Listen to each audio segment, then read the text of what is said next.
नमस्कार दर्शकों, मैं हूं डॉक्टर शुक्ला, एक डर्मेटोलॉजिस्ट। स्किन एसडी चैनल में आपका हार्दिक स्वागत करता हूं।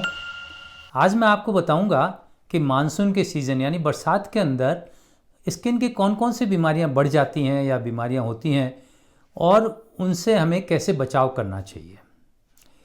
देखिए, मानसून में बरसाती सीज़न में क्या होता है कि एक तो गर्मी होती है और ह्यूमिडिटी बढ़ जाती है, तो जो उमस होती है वो बढ़ जाती है। उसके कारण से क्या होता है, जो पसीना आता है वो सूख नहीं पाता है और स्किन पे मॉइस्चर जो है वो ज़्यादा देर तक बना रहता है। तो ऐसी अवस्था में बहुत सी चीज़ें हैं, बहुत से कीटाणु हैं, फंगस है और बैक्टीरिया हैं और दूसरी चीज़ें हैं जो ऐसे मौसम के अंदर स्किन पे ज़्यादा बने रहते हैं और अपनी बीमारियां फैलाते हैं। तो इन्हीं की मैं चर्चा कर रहा हूं। तो सबसे पहले तो वो कॉमन प्रॉब्लम बताऊं आपको जो गर्मियों में भी होती है और मानसून में अक्सर बहुत ज़्यादा बढ़ जाती है, और वो होती है घमौरियाँ, यानी जिसको प्रिकली हीट कहते हैं और मेडिकल की भाषा में हम इसको मलेरिया बोलते हैं। तो ये वैसे तो गर्मियों में खूब होते हैं, लेकिन बरसात में खूब ज़्यादा होती है क्योंकि ह्यूमिडिटी बढ़ जाती है। ह्यूमिडिटी बढ़ जाती है तो जो पसीना आता है वो सूख नहीं पाता है। तो इसलिए क्या होता है कि जो पसीने की जो ग्रंथियाँ होती हैं, जो उनकी डक्ट्स होती हैं, वो ब्लॉक हो जाती हैं। तो ब्लॉक हो जाती हैं तो फिर वहाँ पे बॉडी रिएक्ट करती है और रिएक्ट करके और फिर वहाँ पे छोटे छोटे बारीक लाल दाने बन जाते हैं।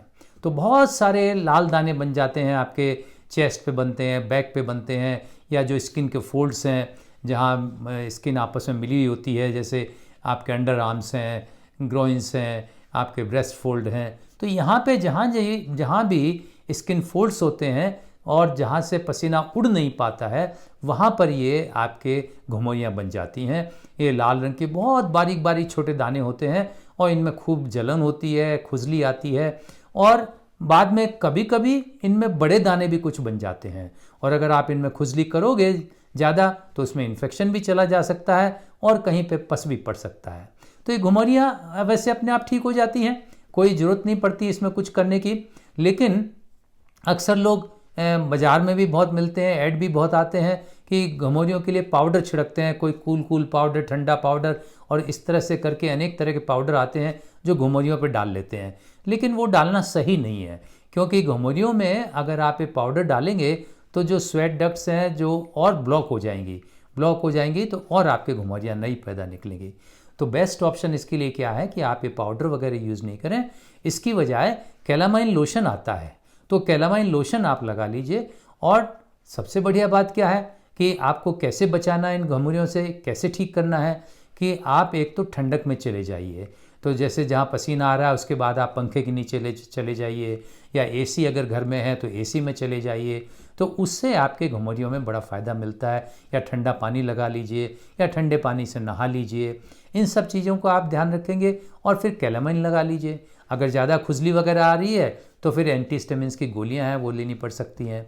और ज़्यादा अगर कभी प्रॉब्लम हो तो फिर आपको स्किन के डॉक्टर दिखाना पड़ेगा, क्योंकि अगर उसमें बड़े बड़े दाने बन गए हैं तो स्किन के डॉक्टर देखेंगे कुछ और चीज़ तो नहीं है, या जो बड़ी वाली घुमौरियाँ होती हैं तो वो तो कहीं नहीं है। तो वो सब आपको अगर ऐसी स्थिति बन जाए तो स्किन के डॉक्टर दिखा लीजिएगा। अब दूसरी जो प्रॉब्लम होती है जो बरसात के दिनों में काफ़ी कॉमन प्रॉब्लम है, और वो प्रॉब्लम है फंगल इन्फेक्शंस की। फंगल इन्फेक्शंस आप जानते हैं, फंगस जो होती है वो ह्यूमिड क्लाइमेट में ज़्यादा रहती है। जो हॉट एंड ह्यूमिड क्लाइमेट उसके लिए सबसे फेवरेबल क्लाइमेट है उसके लिए। तो इस मौसम के अंदर, बरसात के मौसम में यही होता है कि फंगस ज़्यादा ग्रो करती है। तो फंगस 2-3 तरह की ज़्यादा होती है बरसात के मौसम में। एक तो जो कॉमन रिंग वॉर्म इन्फेक्शन होता है जिसको हम बोलते हैं टीनिया इन्फेक्शंस। तो टीनिया इन्फेक्शंस काफ़ी कॉमन होते हैं। तो टीनिया इन्फेक्शन आपके जहाँ भी बॉडी फोल्ड्स हैं उनमें ज़्यादा होते हैं, जैसे कि आपके ग्रॉइंस में बहुत कॉमन है जिसको हम टीनिया क्रूरिस बोलते हैं, या अंडर आर्म्स में हो जाएंगे, या ब्रेस्ट फोल्ड में हो जाएंगे, या फिर आपके चेस्ट पे हो जाएंगे, बैक पे हो जाएंगे जहाँ पर ज़्यादा पसीना आ रहा है उस टाइम में। तो यहाँ पे भी ये आपके टीनिया इन्फेक्शन हो जाएंगे। टीनिया इन्फेक्शन में क्या होता है कि गोला सा बन जाता है, या गोला एग्जैक्टली गोल जरूरी नहीं है, ओवल भी बन सकता है या टेढ़ा मेढ़ा भी बन सकता है, पर एक बॉर्डर, क्लियर कट एक बॉर्डर बनता है जहाँ पे लाल लाल दाने होते हैं। तो बाहर तो एक बॉर्डर दिखाई पड़ेगा और बीच का जो पोर्शन है, सेंट्रल पोर्शन है, वो क्लियर होता है, वहाँ पे दाने वगैरह नहीं होते हैं। तो इस तरह के बॉर्डर बनता है, उस पर खूब खुजली आती है। शुरू में लाल लाल दाने होते हैं, फिर ये दाने देर ठीक हो जाते हैं, फिर बाद में वहाँ पे कालापन आ जाता है। तो ये जो है ये लगने वाली बीमारी है, ये डर्मेटोफाइट्स के द्वारा होती है, एक से दूसरे को लग जाती है। तो ये काफ़ी कॉमन है बरसात के दिनों के अंदर। ये अगर हो जाता है तो क्या करते हैं, इसके लिए हम ठीक है पाउडर वगैरह तो आप एंटी फंगल यूज कर सकते हैं, वो तो जब पसीना वगैरह आवे। लेकिन जब इसका इलाज जब करेंगे तो इलाज के अंदर आपको एंटी फंगल जो क्रीम्स हैं वो या जेल्स हैं वो आपको लगानी पड़ेंगी। जैसे मिकोनाजोल है, क्लोट्राइमाजोल है, सर्टाकोनाजोल है, ललीकोनाजोल है, ये सब एंटी फंगल क्रीम्स आती हैं। इन क्रीम्स को आपको वहाँ पे लगाएं, दिन में 2 बार सुबह शाम लगाएं। और ये इसको ठीक होने में टाइम लगता है, कम से कम 3-4 हफ्ते ठीक होने में लगेंगे, और ठीक से इलाज करेंगे तो ठीक होंगे। अब आजकल का जो फंगस हो रहा है, ये टीनिया इन्फेक्शन हो रहा है, इसके अंदर अकेले लगाने से काम नहीं चलता, खाने वाली दवाई भी देनी पड़ती है। तो खाने के लिए हम लोगों को जो सबसे कॉमन दवाई आजकल देनी पड़ती है वो है आइट्राकोनाजोल। आइट्राकोनाजोल के कैप्सूल देने पड़ते हैं, और ये 15 दिन, 20 दिन या 1 महीने 1.5 महीने तक लेना पड़ सकता है आपको। आइट्राकोनाजोल के अलावा टर्बिनाफिन भी दी जा सकती है, ग्राइसोफल भी दी जा सकती है। तो ये तो टीनिया इन्फेक्शन है जो आपके बॉडी में कहीं भी हो सकते हैं, पर जो सबसे कॉमन इन्फेक्शन टीनिया के हो रहे हैं वो बरसात के दिनों में वो ग्रॉइंस के अंदर होता है, जिसको हम टीनिया क्रूजिस कहते हैं। तो अब दूसरा एक जो फंगल इन्फेक्शन हो जाता है बरसात के दिनों में, जब गीला रहता है, ह्यूमिडिटी रहती है, तो वो इन्फेक्शन होता है पैर की अंगुलियों के बीच में। तो उसको हम बोलते हैं एथलीट्स फुट। तो उस एथलीट्स फुट क्यों होता है कि अगर आप बहुत लंबे टाइम तक जूते पहनते हैं, रोज़ाना 8-10 घंटे तक जूते पहने रहते हैं, उसमें हवा लगती नहीं है, पसीना आता है, या फिर आपके पैर ज़्यादा गीले रहते हैं, बहुत लंबे टाइम तक पानी में रहते हैं, ऐसी अगर स्थिति है तो वहाँ पे फंगस लग जाती है, ये डर्मेटोफाइट्स लगते हैं, टीनिया इंटरडिजिटल जिसे कहते हैं। और इसके अंदर क्या होता है, इसमें भी खुजली आएगी, लाल दाने से बनेंगे, फिर उसके बाद में वहाँ पे स्किन ऐसी बन जाती है जैसे स्किन गल गई हो, सफ़ेद स्किन सी बन जाती है। तो इसके लिए भी आपको ये ध्यान ये रखना है कि आपको लंबे समय तक जूते नहीं पहनने हैं, और अगर आप पहनने ही पड़े तो बीच बीच में कभी थोड़ी देर के लिए उतार दिया करें उसको, कि जहाँ भी पॉसिबल हो, और टाइम टू टाइम उसको सुखा लिया करें। और ऑफ कोर्स आपको हाइजीन तो मेंटेन करनी पड़ेगी ऐसे केसेस के अंदर। अब एक और आपके फंगस का इन्फेक्शन हो जाता है जो गर्मी के दिनों में या बरसात के दिनों में ज़्यादा होता है, वो होता है पैर के जो उंगलियां होते हैं, अंगूठे होते हैं, उनके जो नाखून होते हैं उनका इन्फेक्शन भी ज़्यादा कॉमन हो जाता है, जिसको हम बोलते हैं टीनिया अंगियम। तो नाखून का अगर इन्फेक्शन हो जाता है तो नाखून पहले तो पीला पड़ जाता है, फिर दूसरा उसका कलर बदल जाता है, काला बन जाता है, नाखून मोटा हो जाता है, और नाखून में फिर पपड़ी भी आने लगती है, क्रैक्स भी आने लगते हैं, और नाखून के नीचे जो है आपको ऐसा लगता है जैसे कोई मैल भर गया हो, लेकिन मैल नहीं भरता, वो स्किन बढ़ जाते हैं, स्किन हाइपर केरोटोसिस हो जाती है, तो वो भी आपके नाखून के अंदर हो जाता है। तो नाखून का जो ट्रीटमेंट होगा वो लंबा ट्रीटमेंट होगा, वो 3 महीने से लेकर 6 महीने तक का ट्रीटमेंट चल सकता है, और इसके ट्रीटमेंट में भी वही आपको खाने के लिए आइट्राकोनाजोल देनी पड़ती है या टर्बिनाफिन देनी पड़ती है। तो ये तो आपके फंगल इन्फेक्शंस हो गए आपके गर्मी के दिनों या बरसात के दिनों के अंदर।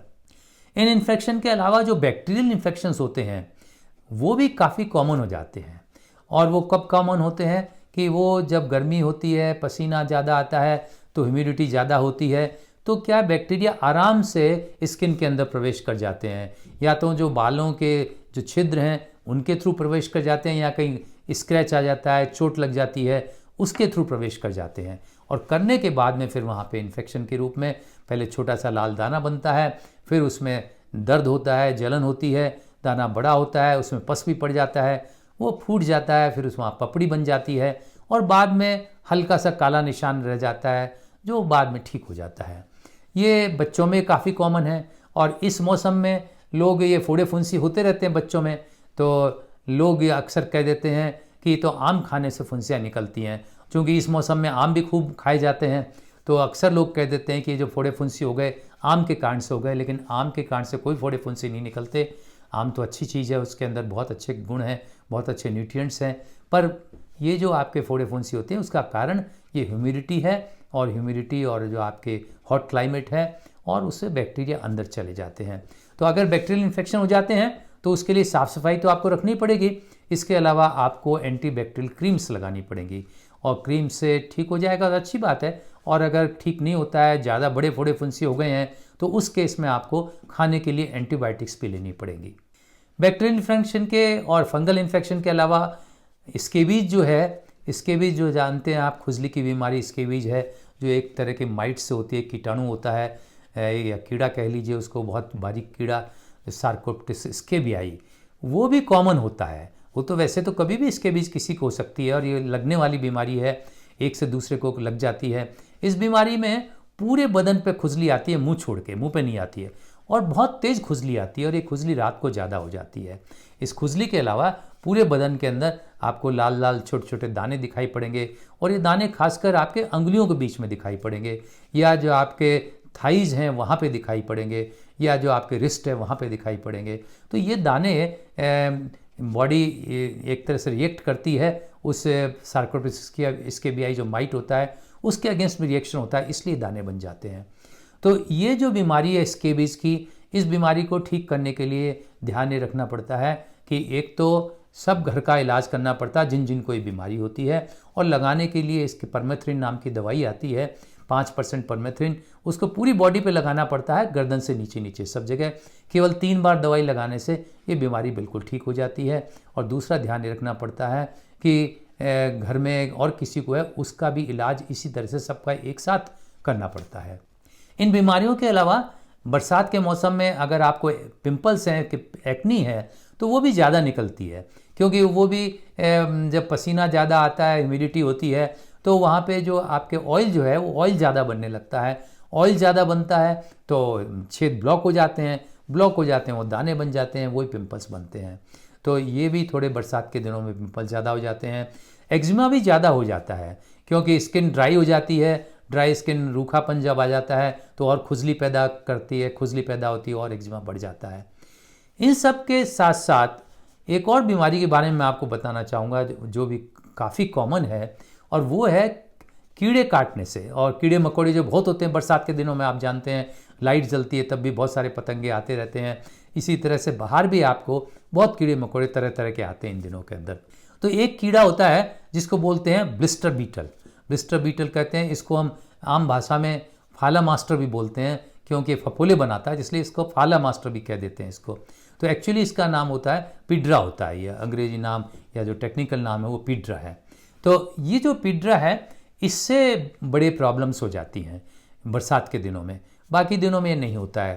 तो इससे प्रॉब्लम क्या होती है कि इसके ये शरीर पिड्रा कैसा होता है, ये कीड़ा होता है करीब 1 सेंटीमीटर लंबा कीड़ा होता है, और इसका जो हेड होता है और जो टेल होती है, और बीच में इसके शरीर में ये हिस्से तो बीच में काले होते हैं, बीच का हिस्सा हेड और टेल ये तो काले रंग के होते हैं, और बाकी जो बॉडी है वो डार्क ऑरेंज कलर की होती है। तो ये जो कीड़ा होता है ये बरसात में कॉमन होता है, और या तो रात को टाइम आपको, शाम के टाइम आपको पता नहीं चलता है, आपके कपड़ों में घुस जाता है या आपके ऊपर शरीर पर कहीं चल लेता है। चलने के बाद इस कीड़े पे क्या होता है, कीड़े के शरीर में से एक केमिकल निकलता है जिसको हम बोलते हैं कैंथ्रेडिन।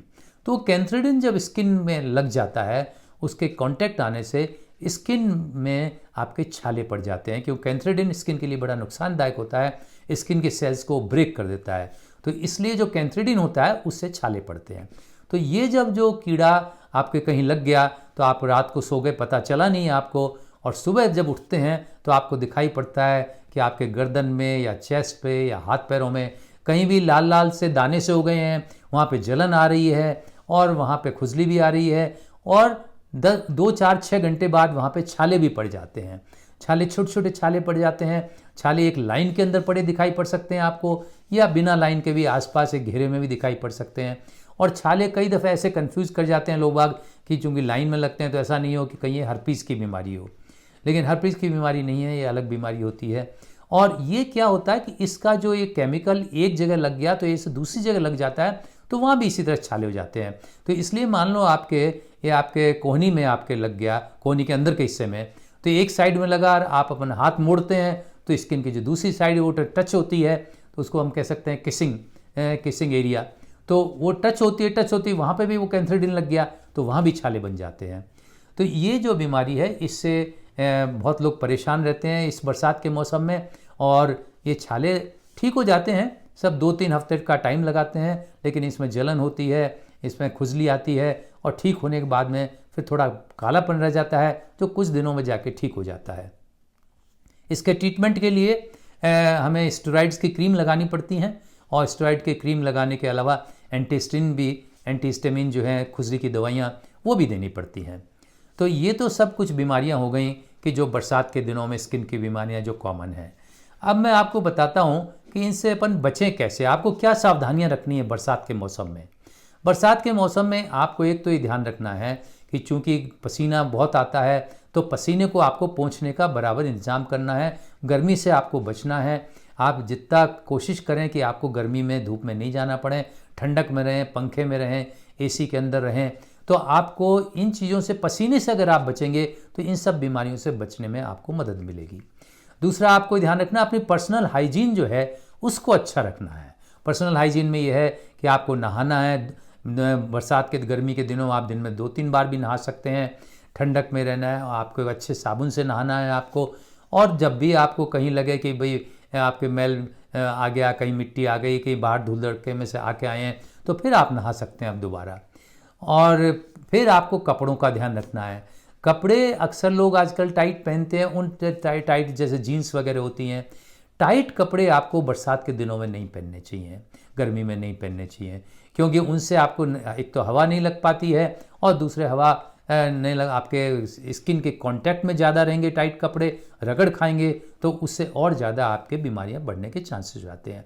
तो लूज़ कपड़े पहनने हैं, और कपड़े आपको कॉटन के पहनने हैं, आपको सिंथेटिक कपड़े नहीं पहनने हैं, क्योंकि सिंथेटिक कपड़ों में से हवा नहीं जा पाती ठीक से, और इसलिए फिर पसीना ज़्यादा आता है। फिर और आपको क्या करना है, और आपको ध्यान रखें कि अगर जैसे कोई स्केबीज वगैरह किसी को हो जाती है तो ये ध्यान रखें, अगर कोई किसी को ऐसे लगने वाली बीमारी है तो उनसे आपको बचना है, उनसे दूर रहना है, उनसे कांटेक्ट नहीं करना है। बरसात के दिनों में और भी आपको ध्यान रखना पड़ेगा, गर्मी होती है, पसीना आता है, तो अक्सर लोग पाउडर डाल लेते हैं, लेकिन जैसा मैंने कहा दौरियों में तो पाउडर नहीं डालना है, लेकिन नहाने के बाद में आपके जहाँ भी पसीना ज़्यादा आता है वहाँ पे आप एंटी फंगल पाउडर आप डाल सकते हैं।